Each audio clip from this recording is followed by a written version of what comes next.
Hey everybody, and welcome back to another review. Today we're going to be going over the high-grade Rx-78-2 Gundam, Beyond Global. This is a 40th anniversary redesign of the Grandaddy Gundam, so let's get into the review and see what all is a little different about this guy. Now, per usual for the course, we'll get into the accessories. We'll get started off with this horribly huge sheet of color-correcting stickers. Yes, there is only one sticker for this whole kit. The color separation on this is great, so all you need is the eyes for this guy. So anyways, we'll start with the ones that aren't attached to him first. You do get a couple extra hands. You do get the two holding hands that are on the kit right now. Then you get this nice dynamic pose hand, which this is actually pretty cool looking one, to be honest. Then you also have a trigger finger hand. And of course you got the two beam sabers as usual. And of course two beam saber handles on the backpack of this guy. And then you also have this little doodad, which is for the shield to attach it on the forearm, which I guess we'll start with that first. You can see the shield does mount into just a simple peg and hole into the backpack, but to mount on the arm is pretty neat. It's different, that's for sure, but you'll attach this little part onto the arm here, or the arm of this to the shield. Now I'll just simply swivel around here and there. And this does also have a hand grip for the fore end of it. Now this doesn't pivot around or anything, it's just a square peg. You just pop it out and slide in as you see fit for whatever direction you might want it in. Now the shield on this is really cool. I love the detail on this. It is basically three pieces in main besides the handle and the connection piece. You can see here where the gray kind of inner armor part of it shows through here. Some little detail there, and the little gray here actually has little lines. Yeah, you can see in the camera it looks like. That's like they're actual bolts.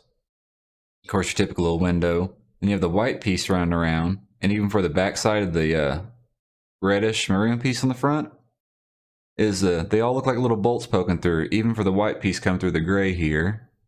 Hopefully y'all can kind of see that. Kind of hard there. But all in all, it has great detail. I mean, also with the three different layers, how they all just pile up, gives it a nice look of depth to everything.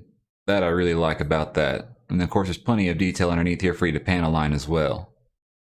Now, as for how this thing attaches to the arm, you can see right here, we'll get more into this a little bit here also later on, but you just kind of gently pull that little part out right there, if they'll focus. There you go, kind of slide the forearm out there.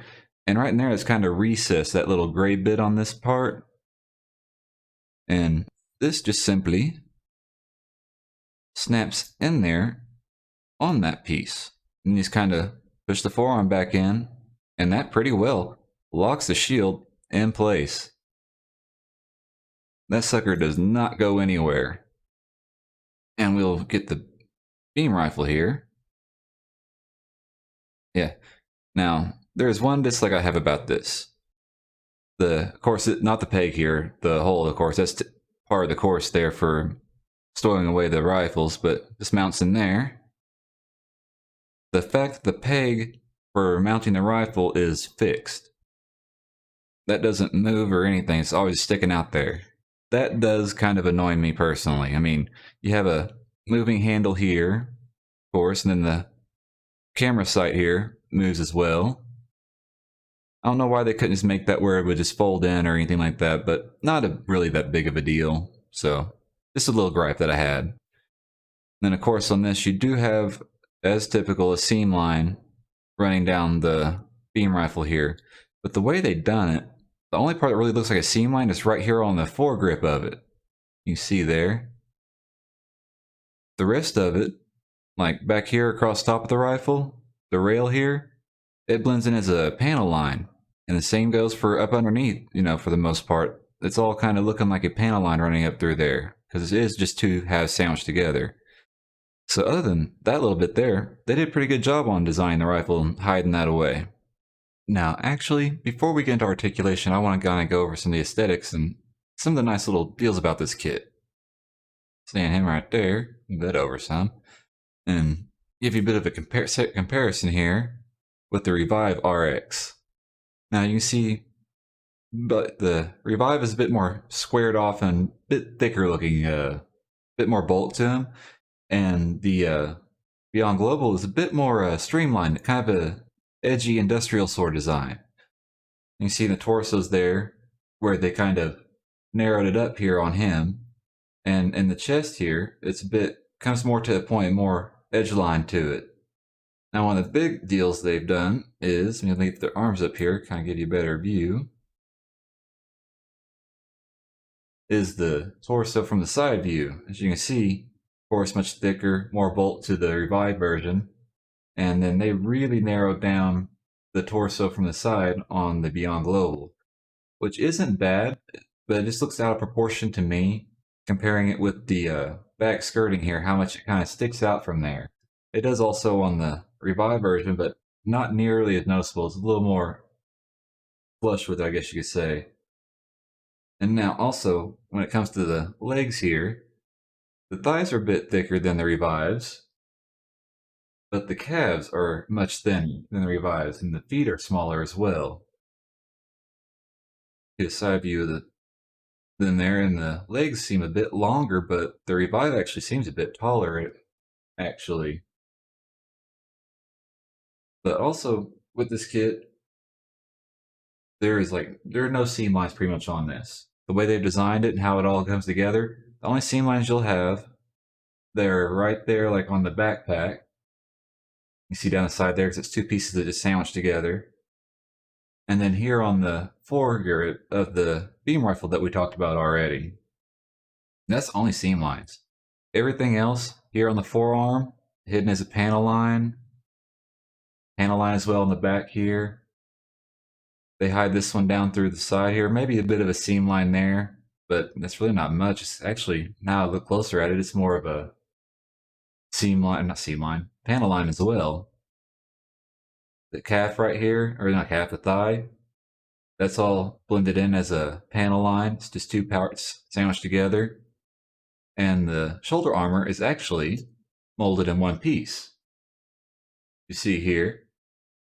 That's one part where I think they kind of missed a chance for some detail, because the shoulder armor is pretty plain, it's rather bland. But if you are into panel lining or scribing, you've got some nice little surface there to add your own little touch to it if you like. And these are just simple. They snap over the arm here, and they hold on pretty good. They don't really come off or anything.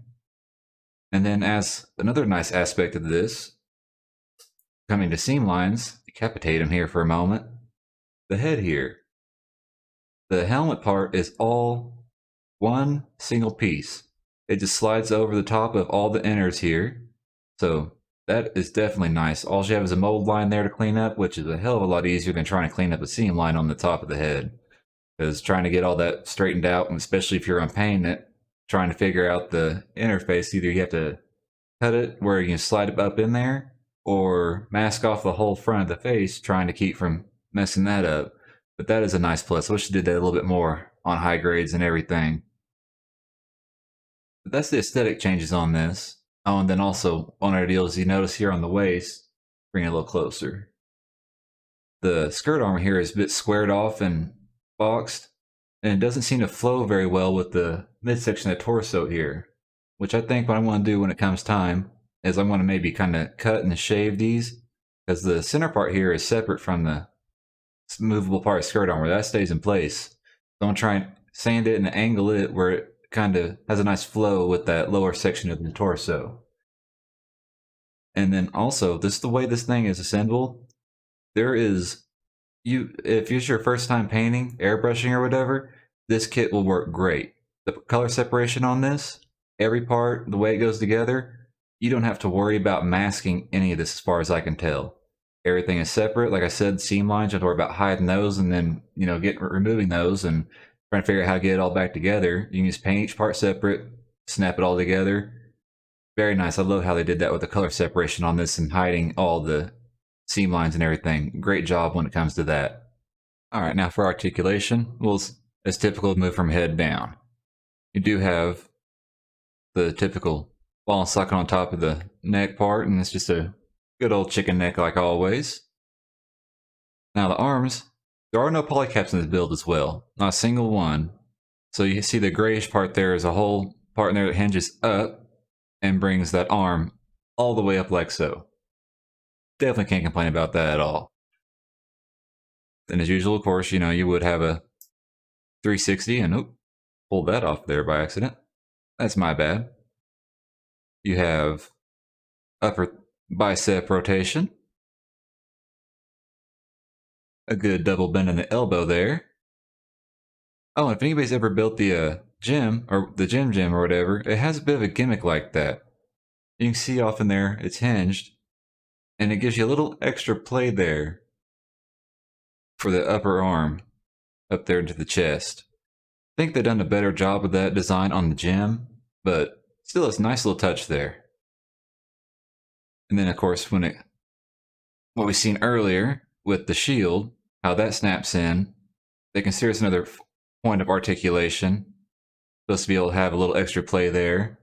Not much, but it's a little extra something. Step back in, and then you have the typical ball and socket there for the wrist. Now when it comes to the chest and torso for ab crunch, the only part that moves is little blue right here above the torso here. Gives you a little bit of play there. Not much, but it is better than nothing at least. And for the midsection, there is no play in that at all. But it does give you a decent side to side here, as you can see. Rotation is blocked by the waist skirting or skirting armor. So you don't get a full 360. It's about all you get there. Front skirt armor, typically you just kind of snip them. You can snip them and separate them so they'll move independently. And also, side skirts, up and down. That's all they'll do. They don't twist or swivel or anything. It's just up and down for those. And the back skirt is one piece, but it is movable, which you don't get very often on high grade. So that is nice to see as well.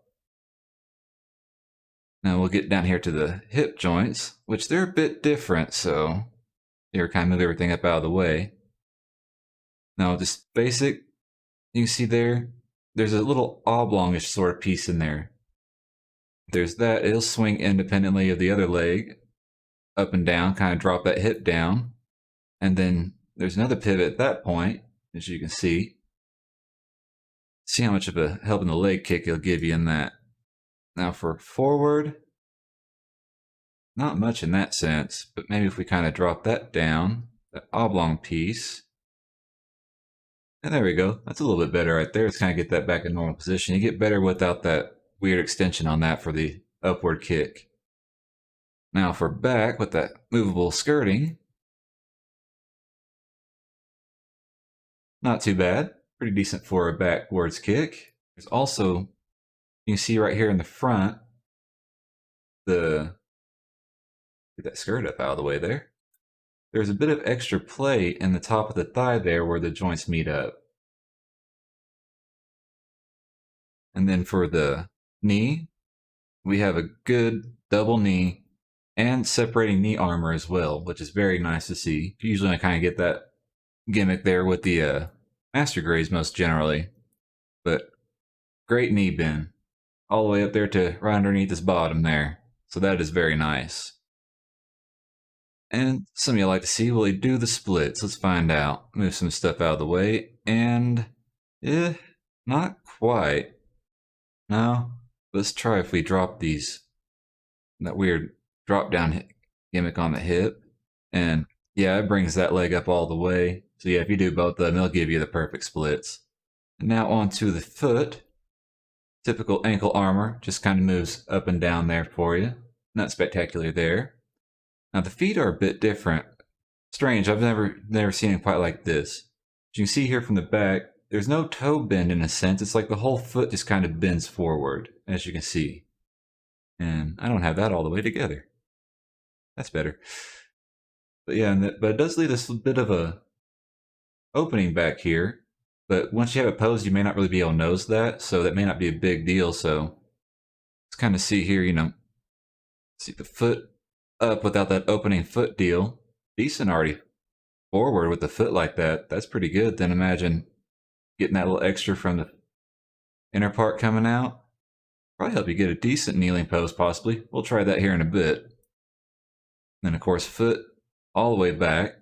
Like I said, it has no toe bend actually, but the way it's hinged, it gives you pretty good foot down, so that's nice. And then you got slight side to side, not very much. But for the most part, that is the articulation. About to work them half and two here. Alright, I guess we'll get into why I'll show you a few poses and give you my final thoughts on the kit and what I think about it. Alright, first things first for my thoughts on the kit. We'll get the obvious one out of the way. The aesthetics of the redesign of this is not going to be for everybody. My main complaint was like how skinny the torso looked from the side view, which can be an easy fix with some plot plate. And then the colors, another thing I didn't touch on that I'm just now thinking of. The colors on this kit, the plastic, they're a really soft, sort of matte looking pastel sort of color. They're not that typical red and blue like you see, and the white's an off-white. It's not a very bright, stark white to it, which I do enjoy that a lot. And then there is also the fact that the assembly of this kit, the part separation, the color separation, painting this for anybody's first time using airbrush or whatever, this should be very simple for the most part, you know. Paint it, no masking, no seam line removal, and you're able just to snap it back together. A great way for you to dip your toe into painting Gunpla, I think, with this kit. Keeps things very simple. But in the end, a lot of it is the aesthetics. If it's your thing, it's your thing. If not, go ahead and pass it up. You won't really be missing too terribly much. Some of the gimmicks to it are nice. Some are kind of, you know, hit and miss. Like the little shoulder part where it kind of hinges out. That really wasn't necessary. Didn't really do much for the posability. But in the end, I enjoy the kit. I'm thinking about getting another one just to keep on my desk to play with. But I want to thank you all for coming by for another review. Feel free to subscribe and ring the little bell thing if you feel like. And give me a like. And plus you can follow me on Twitter under KyleToon1. And you can get any updates for any live streams coming up or any new videos, reviews, and work in progress videos. I can't even speak, it's getting a little late. But y'all take it easy guys. Thanks for joining me.